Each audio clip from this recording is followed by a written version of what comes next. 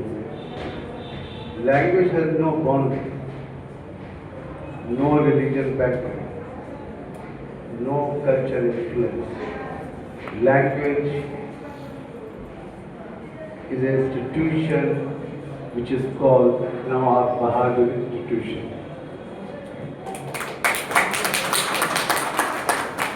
And this is the reason Nawab Bahadur Institution celebrated 200 years successfully.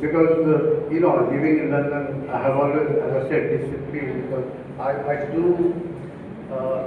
interact with the people, rather than having a bond in the relationship.